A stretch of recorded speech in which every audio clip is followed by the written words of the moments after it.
Welcome back to 7-Minute Guitar. We are in the intermediate section of exercises. This is exercise 6, and this is major 7th open chords. So this is kind of the third set of 7 chords. I kind of divided it into 3. There are actually 4, but the fourth one we just don't use very much. It's minor major 7, and that can get used in jazz stuff and whatnot. But the most commonly used ones are dominant 7th, minor 7th, and major 7th. So the thing to watch out for, I guess, is don't confuse the dominant 7th chords with the major 7th chords. And that's kind of why I put an exercise in between, but then I'll also just demonstrate in the video the difference between those sounds. Usually if one works, if the dominant 7th, which is just also the plain 7, if the dominant 7th works, the major 7th is not going to work, and vice versa. I'll show you with the C chord. This is a pretty obvious one. So here's my C major, here's my C7, right? And then here's my C major 7.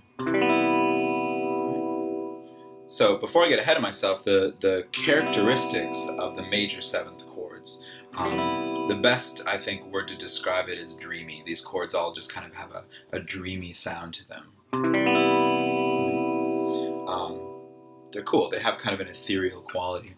So when we play through, you'll see that each of the chords that we have in our selection, and I've got for the open position, A major 7, C major 7, D major 7, F major 7, and finally, this one's a little lesser used, G major 7. Every one of those has that characteristic dreamy sound. It's really kind of fun.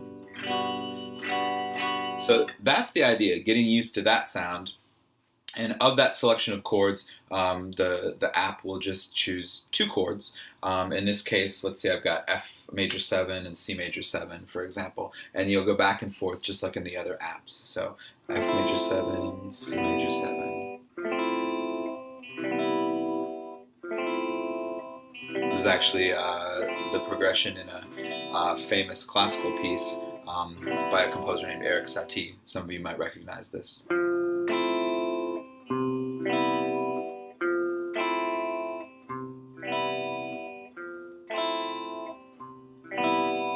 Yeah.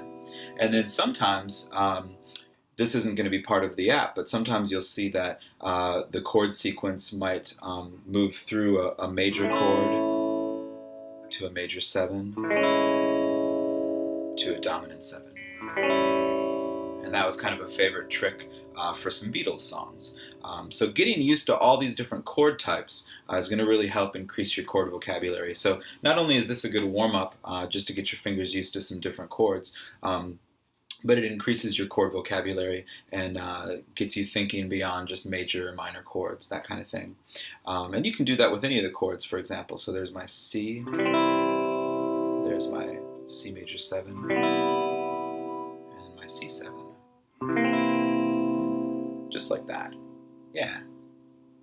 So that is it.